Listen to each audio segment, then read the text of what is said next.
नमस्कार, मैं हूं संजीव श्रीवास्तव। आप देख रहे हैं 4 पीएम न्यूज नेटवर्क। मित्रों, बिहार चुनाव के नतीजों को आए 3 दिन हो चुके हैं।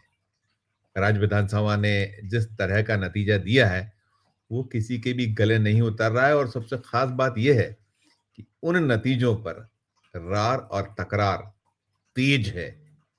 भारतीय जनता पार्टी या जो एनडीए खेमा है, वो कह रहा है कि अब हार के बाद जो विरोधी हैं, वो बेवजह की एक बात कर रहे हैं, विलाप कर रहे हैं, जबकि जनता ने उन्हें नकार दिया। इधर विपक्ष जो है, इंडिया ब्लॉक है, हर नेता, धड़े के लोग यही कह रहे हैं कि फिर वहां वोटों की जबरदस्त चोरी हुई और जो जीत है ज्ञानेश कुमार की वजह से मिली है, यानी इलेक्शन कमीशन ऑफ इंडिया इसके पीछे है।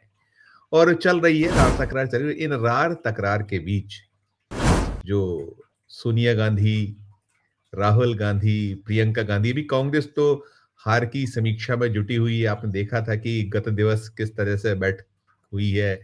कहा गया था मल्लिकार्जुन खड़गे की ओर से कि हम सब कुछ जो है उसकी तलाश कर रहे हैं, और ब्लेम्स यही है पूरी की पूरी कांग्रेस पार्टी के, इंडिया ब्लॉक के, कि ये चुनाव भी चोरी हो गया। और वो यही कह रहे हैं कि राहुल गांधी जो कहते थे वो होता चला। और इन सब के बीच अब ये जो नेहरू गांधी परिवार है, इनका एक और सदस्य, हालांकि कई बार उन्होंने संकेत दिए हैं, रॉबर्ट वाड्रा, वो कई संकेत दे रहे हैं कि वे भी अब राजनीति में आ रहे हैं। इसके पहले भी कई बार वो इच्छा जता चुके हैं, लेकिन कहीं ऐसा माना गया है, बूझा गया है, समझा गया है, देखा गया है कि शायद उन्हें अभी वहां से हरी झंडी नहीं, लेकिन अब फिर ताल ठोकी रॉबर्ट वाड्रा ने। रॉबर्ट वाड्रा मध्य प्रदेश के दौरे पर हैं। रविवार को वे मध्य प्रदेश पहुंचे और मध्य प्रदेश पहुंचने के साथ ही इंदौर शहर में ताल ठोक कर उन्होंने कई बातें कही। और ये इंदौर वो शहर है जो मोहन यादव मध्य प्रदेश के मुख्यमंत्री हैं।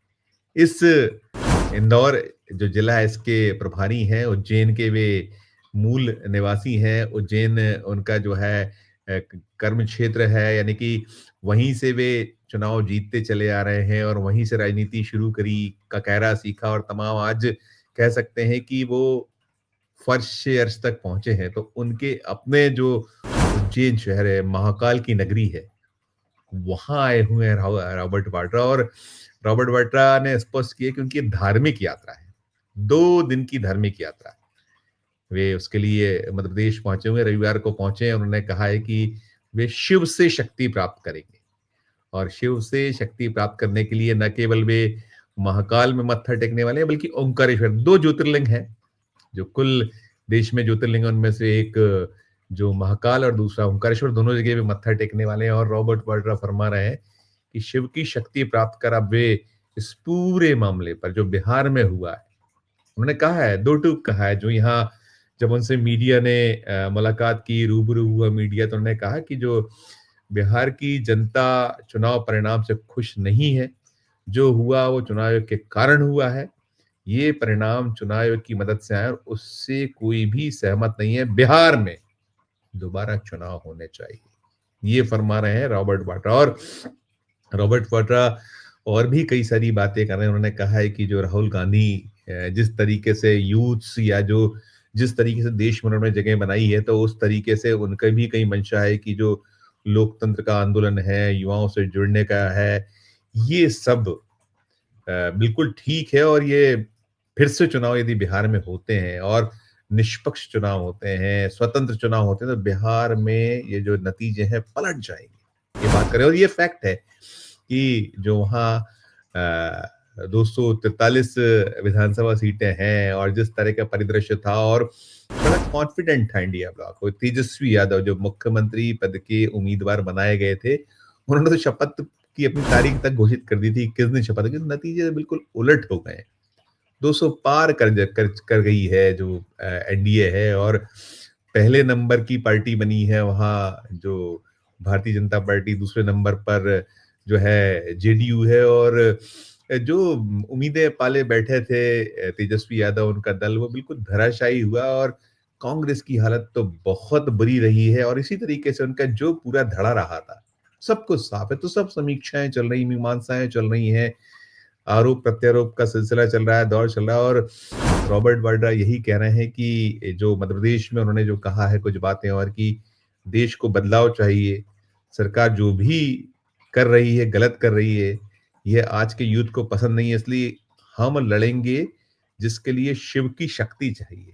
ये उन्होंने मध्य प्रदेश की धरा पर कहा है। ये जो मोहन यादव हैं मध्य प्रदेश के मुख्यमंत्री, इन पर कृपा जो यदि किसी की है तो वो मोदी और शाह की, और ये मोदी और शाह की भारतीय जनता पार्टी है। लंबे वक़्त से सारा कुछ देख रहे हैं कि वो अपने मान से, अपने हिसाब से पूरी तरीके से पार्टी को रन करते हैं, और न केवल मोहन यादव बल्कि ब्लेम होता है कि मोहन यादव तो पर्ची वाले मुख्यमंत्री हैं, और ऐसे बहुत सारे मुख्यमंत्री हैं देश में जो भारतीय जनता पार्टी शासित राज्यों में हैं, या जो एनडीए के जो धड़े हैं, जो जहाँ भारतीय जनता पार्टी का अपहरण रहा है, उसने अपने हिसाब से सब कुछ चलाया है। आप स्मरण करिए, जब मैं मध्य प्रदेश की बात करता हूँ, जो मोहन यादव को कहा जाता है, ऐसे छत्तीसगढ़ के मुख्यमंत्री या राजस्थान, तो आपको स्मरण होगा कि कैसे चौंक गई थी वसुंधरा राजे सिंधिया, जिन्होंने उस नाम को पढ़ा था और वो रुक्का खुला था जिनके नाम, और बहुत सारे अलग-अलग तरीके के पार्टी में जो बीजेपी है उसमें बहुत सारे द्वंद हैं, अलग-अलग जगहों पर सारा कुछ चल रहा है। और अब इसमें यही है जो कहा है उन्होंने, और वाड्रा ने कहा है कि उज्जैन वे आते रहते हैं और उनका भरोसा है बहुत ज़्यादा, और वे शिव से शक्ति प्राप्त करते हैं, और ये जो धार्मिक दौरा जब जब वो शुरू करते हैं देश में होता है तो यहीं से शुरू करते हैं। यानी कि ये कहीं उन्होंने संकेत दिए कि ये धार्मिक दौरा जो पुनः शुरू वे कर रहे हैं, ये देशव्यापी होगा, और उज्जैन से इसकी शुरुआत हो रही है। ओंकारेश्वर जाने वाले हैं, और 17 नवंबर को उज्जैन का, जैसा मैं बता रहा था, है, और फिर इसके बाद नर्मदा स्नान पूजन भी करने जाने वाले हैं। वहाँ ओंकारेश्वर हैं, और रॉबर्ट वाड्रा बहुत निशाने पर रहे हैं। आप ध्यान करिए, साल 2014 में जब मोदी जी को प्रोजेक्ट किया गया था तो वो क्या कुछ बातें किया करते थे, और तमाम होता था शहजादे, और बड़े-बड़े आरोप थे, ब्लेम्स थे कि कैसे ज़मीनों को हथियाने के आरोप थे, और बाद में भी चलते रहे थे, लगातार मोदी करते थे। लेकिन जो ब्लेम्स किए जाते रहे हैं भारतीय जनता पार्टी की ओर से, नरेंद्र मोदी जी की ओर से, या पूरे कुनबे की ओर से, उसके अकॉर्डिंग केवल और केवल ये रहा है कि कभी ईडी के छापे, कभी चार्जशीट का दावा, और अलग-अलग चीज़ें रही हैं, और अवैध कमाई के आरोप लग रहे हैं, कुछ-कुछ रहा। लेकिन कुल मिलाकर जो एक स्थिति रही है, स्थिति बहुत स्पष्ट नहीं रही है। जो केंद्र की सरकार हो, मोदी जी की अगुवाई वाली, 11 बरस से कुछ ज़्यादा का वक़्त हो चुका है। फिर उन सूबों में जहाँ सवाल उठे थे, उन सूबों में अलग-अलग भारतीय जनता पार्टी उन सारे राज्यों में है, लेकिन बहुत सारे जो द्वंद हैं, दिक्कतें हैं, वो आपस में ज़्यादा है, और ब्लेम्स चुनाव के वक़्त बहुत होते हैं। अभी आपने बिहार चुनाव के वक़्त देखा था कि किस तरीके से नरेंद्र मोदी जी का रोल होता था, दावा करते थे, और ये जो चुनाव के नतीजे आए, जिसको लेकर वाड्रा कह रहे हैं कि वो जो बिहार की जनता इस परिणाम से खुश नहीं है। और स्मरण करिएगा, आप याद होगा आपको कि जो तेजस्वी यादव के दल के एक एमएलसी थे, उन्होंने तो क्या कुछ कहा था, और कितनी बेईमानियाँ, कितनी आरोप, कि क्या-क्या उन्होंने कहा था कि ऐसा होगा तो ऐसा होगा। लेकिन अभी जो कहीं उम्मीद टिकी हुई है कांग्रेस खेमे की, या जो इंडिया ब्लॉक है, वो इसी इंतज़ार में, और बड़े अलग-अलग खबरें निकल कर आ रही हैं। हो रहा है कि एक देशव्यापी आंदोलन अब ये जो इंडिया ब्लॉक है या इस धड़े है, अभी हालाँकि ये लोग तो अभी जो इतनी अभूतपूर्व हार है, बिहार में ऐसी हार कभी नहीं हुई थी। बहुत ज़बरदस्त हार का सामना विपक्ष को हुआ है। 2010 का भी एक दौर था जब चीज़ें बदली थीं, पलटी थीं। उसके पहले कुछ लालू के दौर में कुछ मौके थे, और नीतीश कुमार की तो उस समय तो आँधी थी जब एक बड़ा बदलाव हुआ था। लेकिन अभी तो कहीं से कहीं तक आँधी महसूस ही नहीं की गई थी। कोई ऐसा स्थिति नहीं थी, जो ज़मीनी हकीकत तो यही दिखती थी कि बड़ा काँटे का मुकाबला है, संघर्ष बहुत ज़बरदस्त है।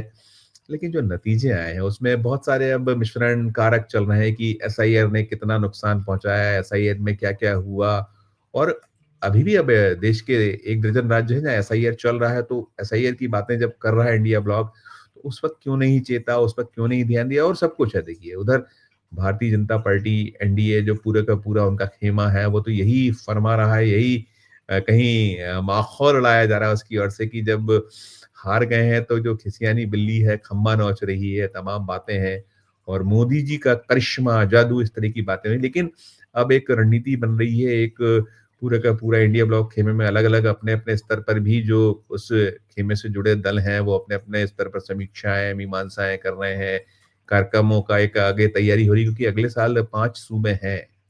पश्चिम बंगाल है, तमिलनाडु है, केरल है और वो राज्य हैं जहाँ बीजेपी की निगाह बड़ी पैनी लगी हुई है, तो बहुत कुछ होना है। लेकिन अभी ये जो रॉबर्ट वाड्रा की ओर से निकल कर आया है, एक धमाका उनकी ओर से कह सकते हैं कि और संकेतों में बहुत कुछ कहा उन्होंने। वो संकेत यही दिए कि वे राजनीति में आ रहे हैं और साथ में उन्होंने कहीं चेताया है कि चेत जाएँ ज्ञानेश कुमार जी। सबसे ज़्यादा निशाने पर ज्ञानेश कुमार रहे हैं उनके।